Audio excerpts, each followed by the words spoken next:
What if the way we understand ourselves is far more mysterious and less personal than we imagine?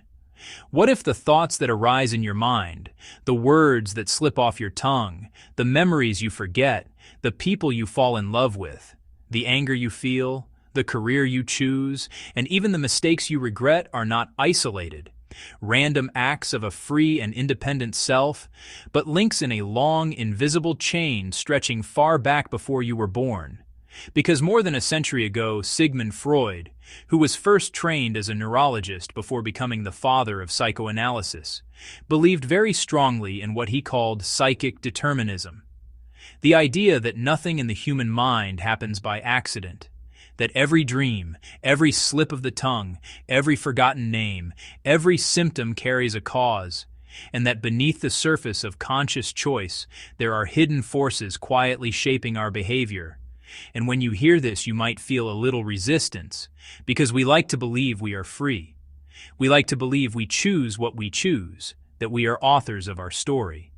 But Freud's view invites us to pause and ask, what if our choices are more like conclusions drawn by a system that was already in motion long before we became aware of it?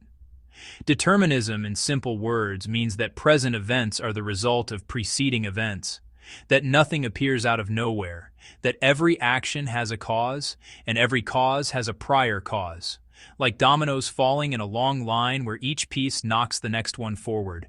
And if you think about your own life, you can see this pattern everywhere. You did not choose your parents. You did not choose your genetic makeup. You did not choose the culture you were born into.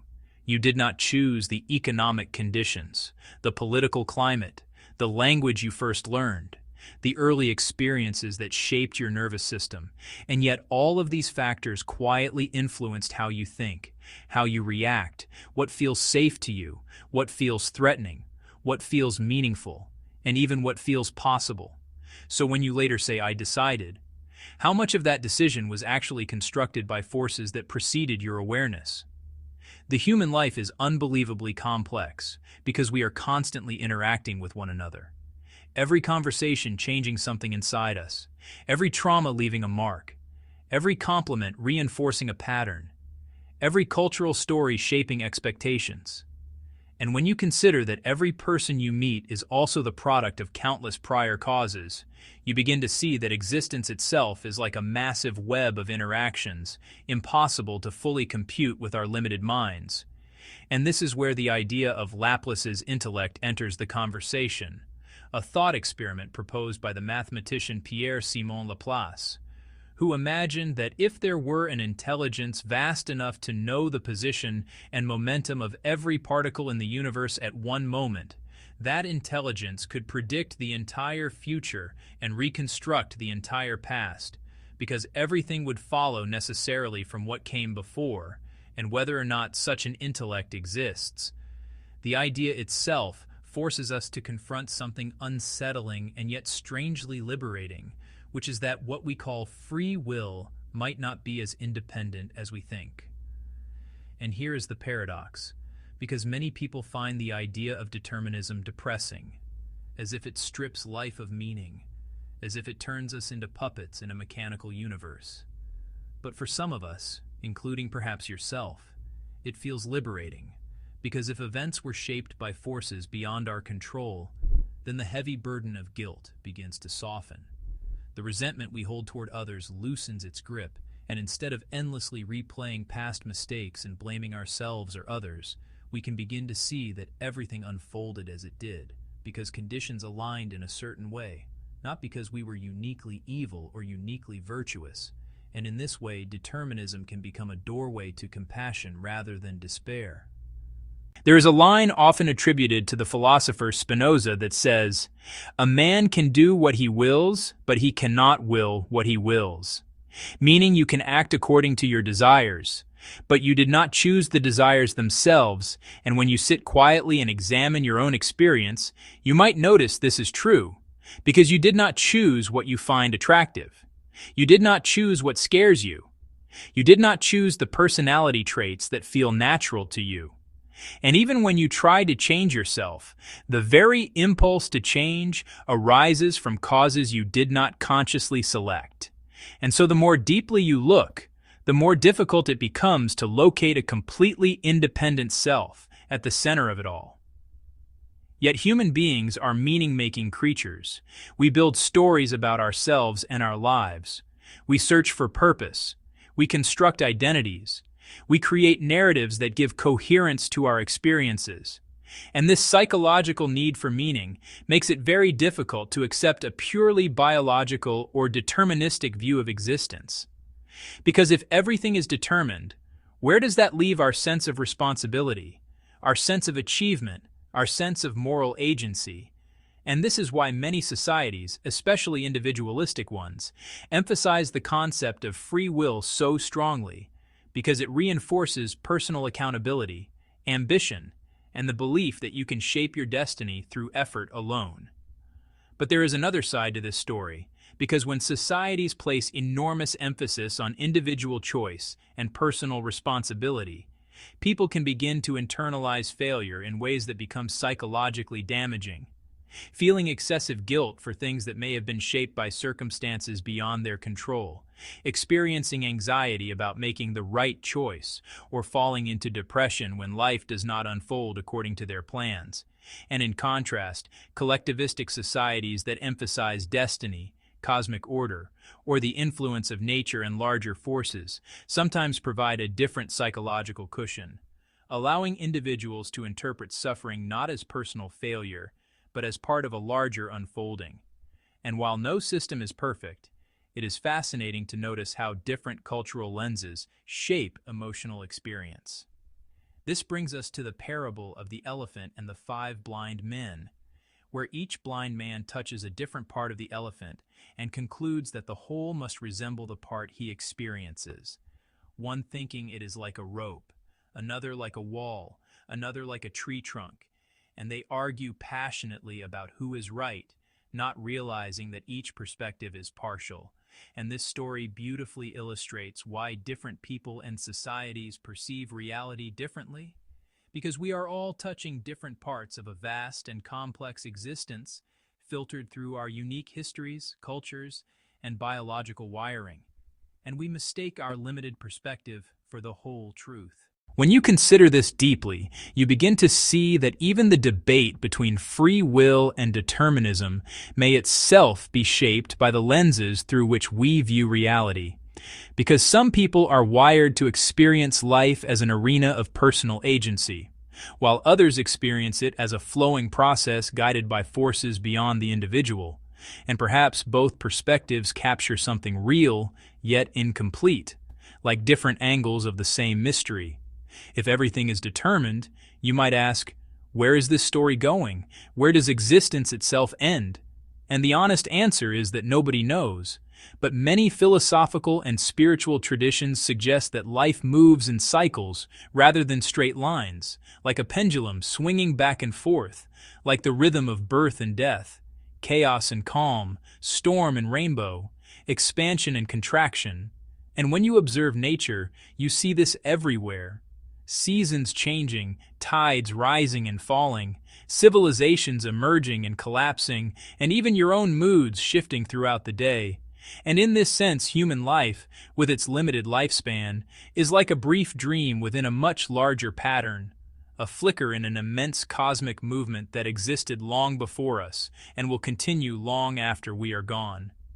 This perspective can feel humbling, even unsettling, because it challenges the deeply ingrained human tendency to see ourselves as the center of the universe, to believe that history revolves around our actions, that the world depends on our achievements.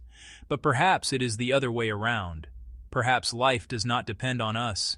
Perhaps we are expressions of life, shaped and moved by forces far greater than our individual intentions. And if this is true, then our role shifts from controlling life to participating in it, from demanding that existence meet our expectations to asking what existence might be revealing through us. When you reflect on your own daily experiences, you may notice how often life seems to carry you along in ways you did not anticipate. A chance meeting changes your career path, A random event alters your perspective, an unexpected loss reshapes your priorities, and in retrospect, you can trace a chain of events that led to this moment. Yet at the time, each step felt like a choice. And perhaps both are true. Perhaps choice exists within a framework of conditions that shape its possibilities. Like a river flowing within banks that guide its direction, free to move, but not free to leave the landscape entirely. It may be that existence is best understood not as solid objects or fixed identities, but as energy flowing in patterns, interacting and transforming, and what we call living and non-living may simply be categories created by our limited senses, because at a fundamental level, everything is composed of the same basic elements, rearranged in different forms, and when you zoom out far enough, distinctions blur, just as individual waves blur into the ocean when seen from a great height. Nothing lasts forever, change is the only constant, and if determinism is true at some level, then change itself is part of the unfolding chain, meaning that even our resistance, our confusion, our attempts to assert control are themselves movements within the larger pattern. And perhaps the real question is not whether we are free or determined, but how we relate to the mystery of existence, whether we cling to certainty or relax into curiosity, whether we harden into blame and pride, or soften into understanding and compassion. If life is determined in ways we cannot fully compute, then perhaps our task is not to obsess over controlling every outcome, but to cultivate awareness of our being, shifting focus from constant doing to deeper presence. Because when you stop fighting the flow of conditions and instead observe them, something subtle changes. You become less reactive, less consumed by guilt, less driven by resentment, and more attuned to the unfolding moment. And this does not mean passivity, it means participation without illusion of total control. In the end, whether free will is an illusion or a partial truth, whether existence moves in circles or lines, whether the universe is mechanical or mystical, remains an open question. But one thing becomes clear when you contemplate determinism deeply, which is that humility is wiser than arrogance, compassion is wiser than blame, and curiosity is wiser than certainty. Because no matter how advanced our science or how sophisticated our philosophy, the full complexity of existence remains beyond our complete understanding. And perhaps that is the most liberating realization of all, that we are participants in a vast, intricate, ever-changing dance, not masters of it, and that the meaning we seek may not be something we invent or control, but something that quietly emerges as we learn to see ourselves not as the center of the universe, but as part of its endless unfolding. What we can gently take from all of this is something very simple, yet very powerful. Be grateful for what is already in your life and loosen the habit of blaming others for what they did to you, just as you loosen the habit of carrying endless guilt for what you have done in the past. If you are hearing these words right now, then in some mysterious way this moment was always part of the unfolding chain of events, and I'm not speaking because I am special or superior, but because I too am part of that same chain reaction, shaped by causes and conditions that brought me here to say these things. And yet, even if there is the slightest space for free will, even a small opening in this vast web of determination, then perhaps the highest use of it is very humble and very clear. Do no harm.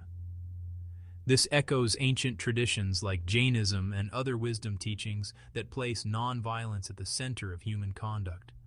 So maybe the invitation is not to control life, but to participate in it gently, to enjoy simply being, to appreciate awareness itself, to live mindfully in the present moment.